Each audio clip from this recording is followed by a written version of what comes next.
Oi, gente, tudo bem? Vamos continuar com o Amor Incondicional do livro Amor Incondicional. Hoje a gente vai ler o capítulo Crime e Castigo. É muito legal, porque alguns podem achar que é outro crime e castigo, mas esse aqui é muito mais legal, porque esse aqui só fala de amor. Então ele começa falando assim: se pensamentos pudessem matar, quantos de vocês ainda estariam vivos? Eu quero lembrá-lo de que nos pensamentos estão as sementes de todas as ações. Se você pensa, não aguento mais isso ou aquilo, você está fazendo um ataque. Aquilo que começa como um pensamento rapidamente é expresso em palavras. Se você difama uma pessoa na frente de outras ou conspira pelas costas, você a está atacando. Aquilo que é expresso em palavras rapidamente se torna ação. Se as suas palavras inflamam aqueles que concordam com o seu ataque, você pode se sentir cheio de razão ou ao arrasar essa pessoa ou até ao matá-la.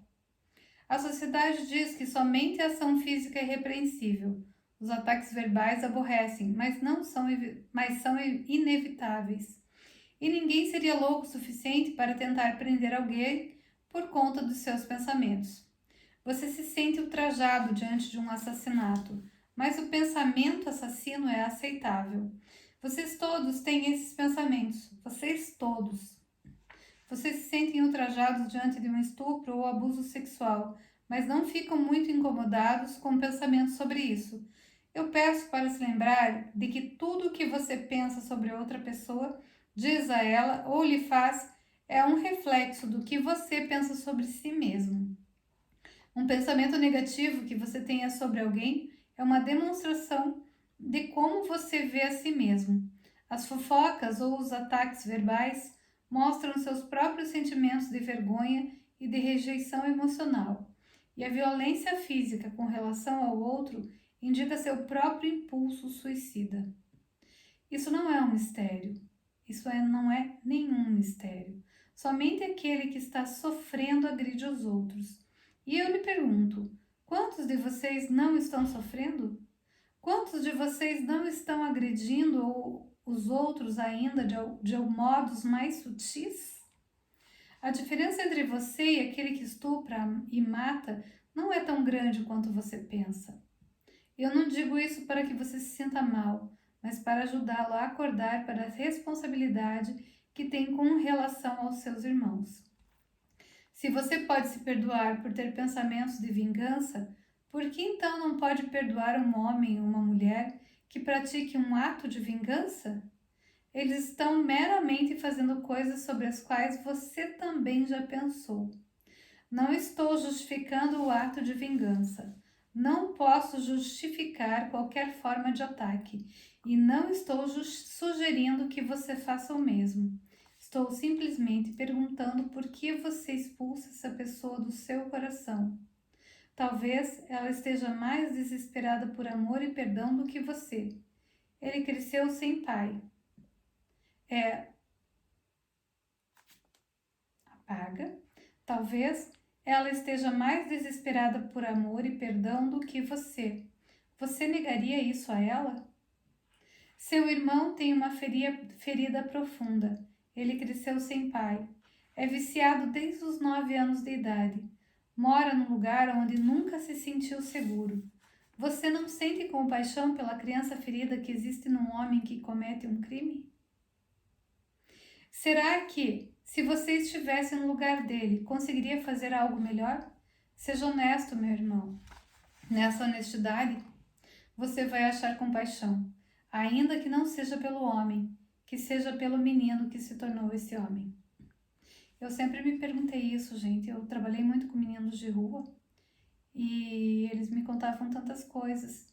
E eu me perguntava, se eu não tivesse crescido com carinho, com amor, com comida, com tudo, com uma família super estabelecida, será que eu seria quem eu sou? Ou teria me tornado também aquilo que hoje nós julgamos como marginais? Sempre me fiz essa pergunta e eu não sei a resposta. Ou talvez saiba. Eu lhe digo agora que não é o homem que puxa o gatilho, e sim o menino. É ele que se sente sufocado e ultrajado. É a criança que não se sente amada nem aceita. É o menino machucado que ataca, não o homem. Não existe nenhum homem, meus irmãos. Existem somente o menino. Não deixe que a sua visão seja distorcida pela face rancorosa e desdenhosa do homem. Por trás dessa aparência tão dura, existe autocondenação e uma dor insuportável. Por trás da pouca humanidade e da raiva desmedida desse homem, está o menino que não acredita ser amado. Se você não tem compaixão pelo menino dentro desse homem, como poderá ter compaixão pelo menino ou pela menina dentro de você? Pois os medos dele e os seus não são tão diferentes. Vamos primeiro tirar sua máscara de superioridade moral. Depois vamos deixar que o menino ou menina dentro de você olhe para o menino dentro dele. É aí que começa o amor e a aceitação. É aí que o perdão começa a criar raízes. Os criminosos são um grupo de intocáveis na sua sociedade. Vocês não querem olhar para a vida deles, não querem saber da dor que eles carregam. Só querem trancá-los onde não precisam lidar com eles. E fazem a mesma coisa com os idosos, com os doentes mentais, com os sem-teto e com tantos outros. Veja, meu amigo, você não quer a responsabilidade de amar seu irmão.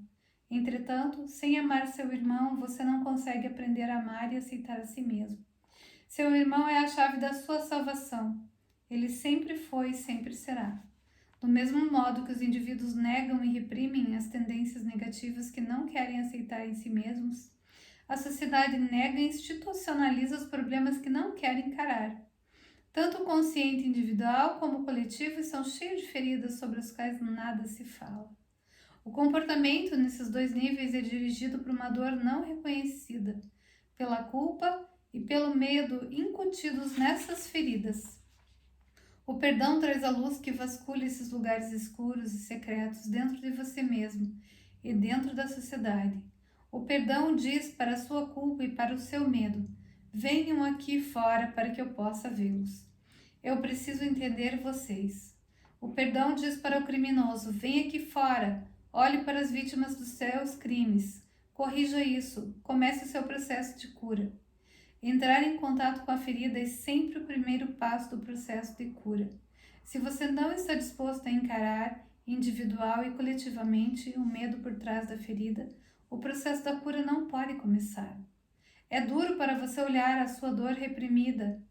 É duro para a sociedade olhar a dor de seus marginais, mas isso tem de ser feito.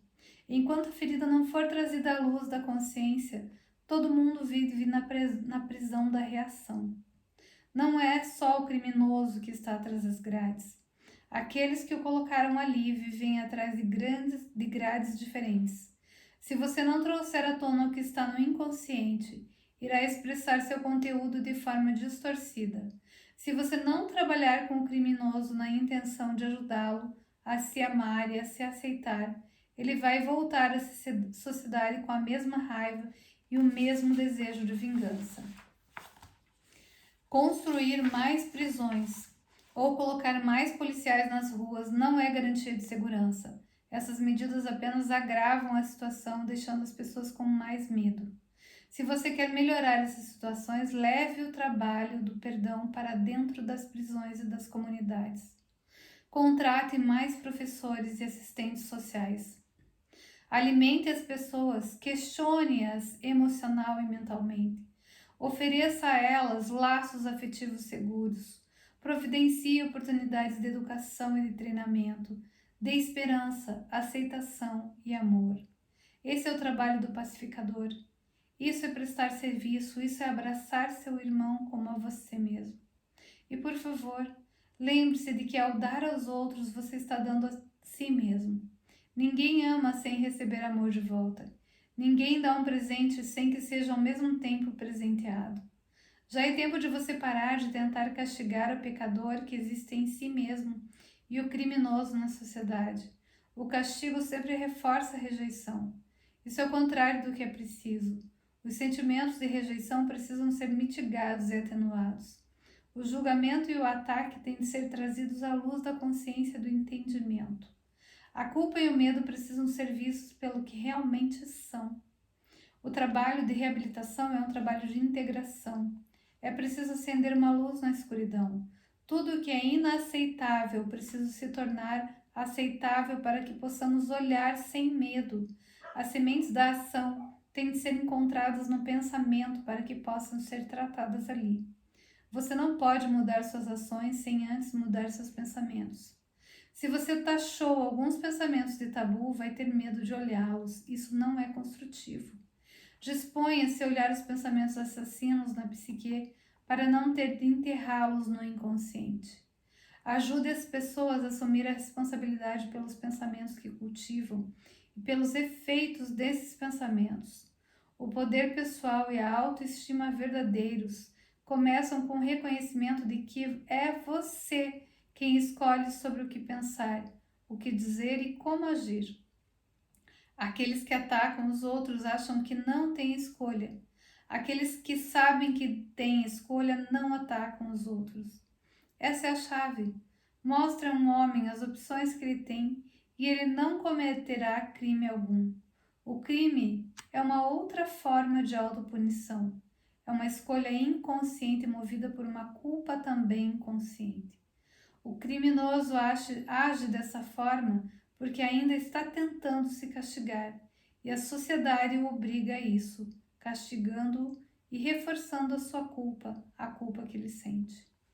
Esse círculo vicioso só acaba quando a sociedade deixa de lado o ostracismo e o castigo e se compromete com a cura. Toda pessoa que sofre tem de ser lembrada de que precisa ajudar a si mesmo. É preciso fazê-la identificar conscientemente sua culpa e seu sentimento de menos-valia e ajudá-la a transformar esse sentimento em crença negativa sobre si mesmo.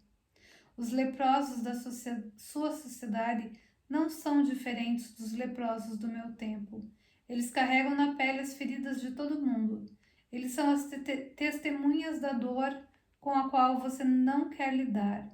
A sociedade deveria ser grata a eles, pois são aqueles que os conduzem. Eles apontam o caminho da cura que todos os seres humanos têm de trilhar.